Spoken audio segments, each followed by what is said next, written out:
dates, dating, and age of death.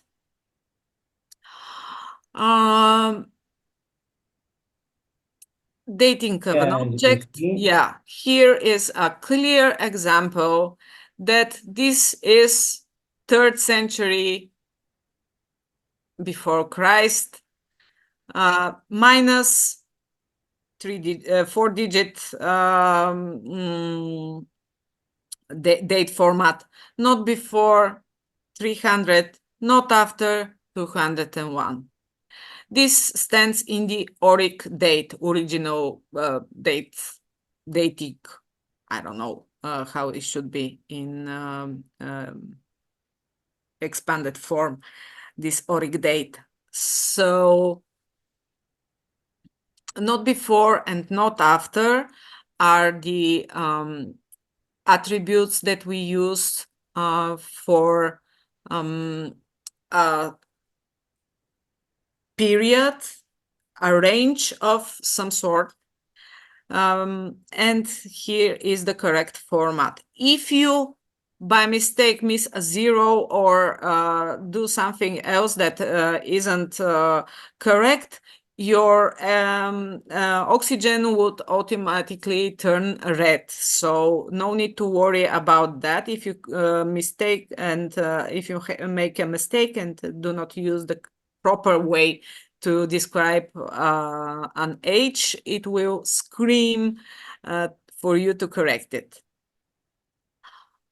Now, here is, well, this is a bit superfluous information for me.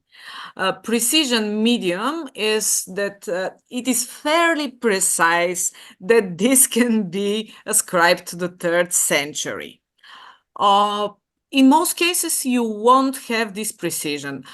We would use the precision when it is low.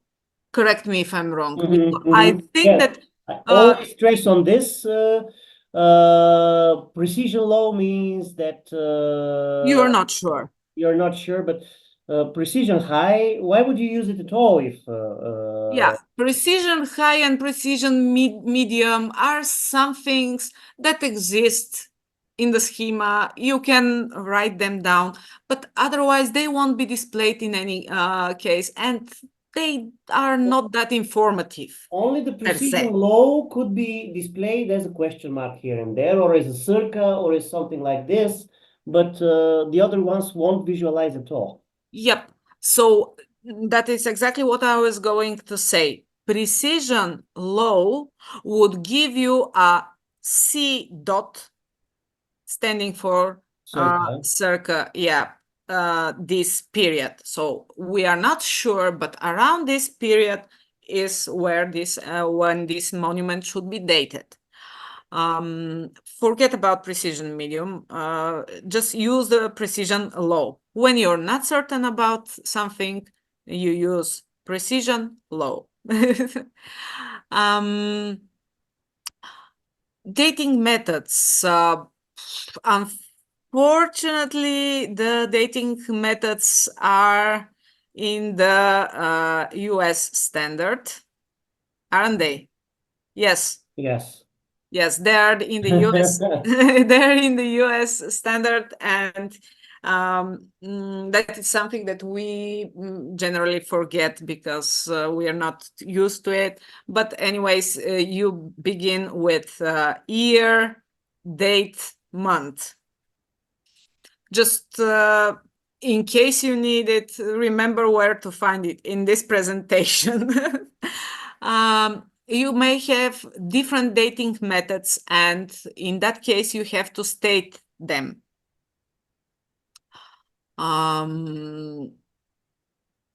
These are, yeah, complex cases, but still you would have to, you probably have to consult the guidelines, the epidocs.org guidelines, in case you are wondering how to describe a peculiar, more peculiar date.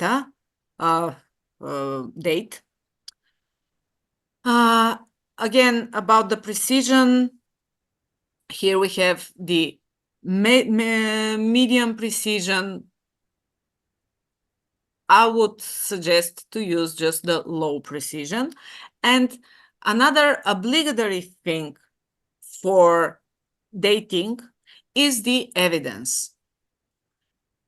Obligatory wasn't correct for me to say. It is not obligatory by the schema, EpiDoc Yeah, schema. your schema will not break if you don't You do this, can but highly easily, advisable that you say yeah, something about you it. can omit it and it won't anything, nothing will happen. But still, it is highly advisable to have an evidence based on what you think this dating is applicable for your monument. So the evidences have some values that are, let me see if,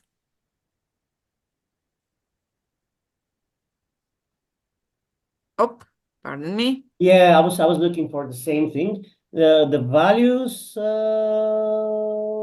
are recommendable, but not. These are the values. Just let me, oh, evidence.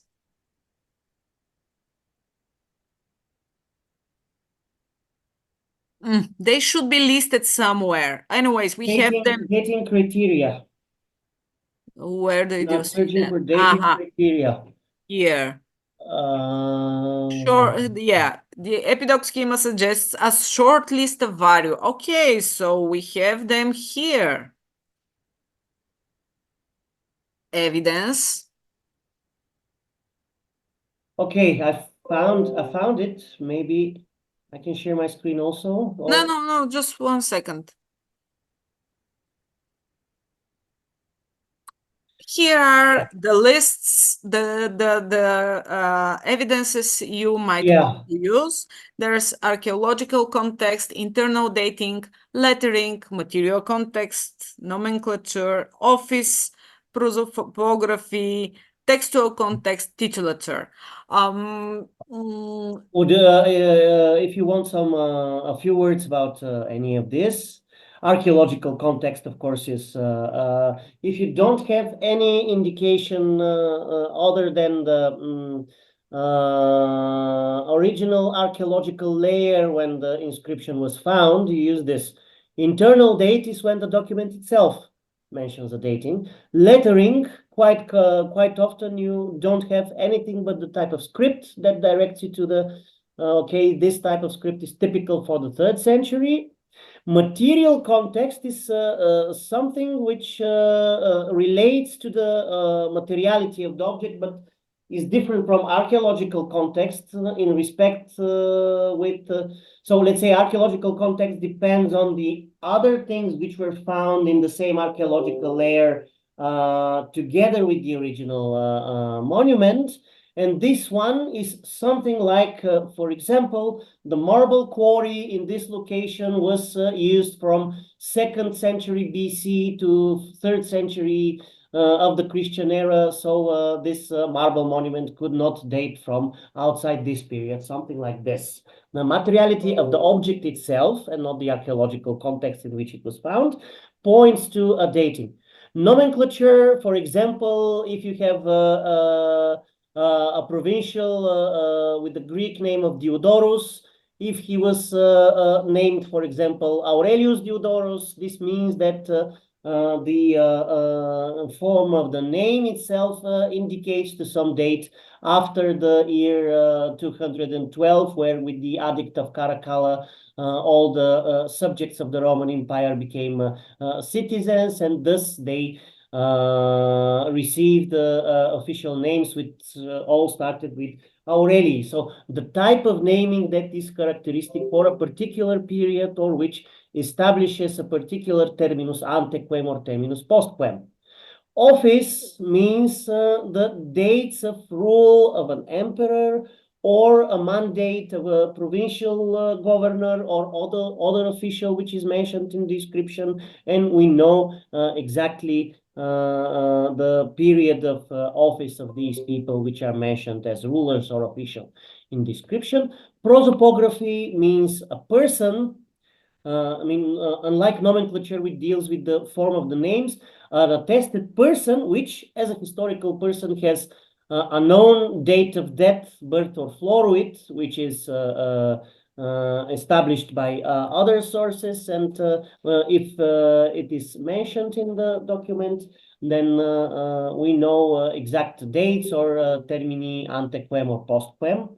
Textual context, which sounds a bit weird, but yeah, I participated in a discussion when such things were decided, which means that something that is mentioned in the text, such as event, for example, I'm making it's totally made up example, but an inscription which says something. My wife died in the eruption of Vesuvius, so you know that this inscription could be, or this papyrus rather, would be more applicable for this.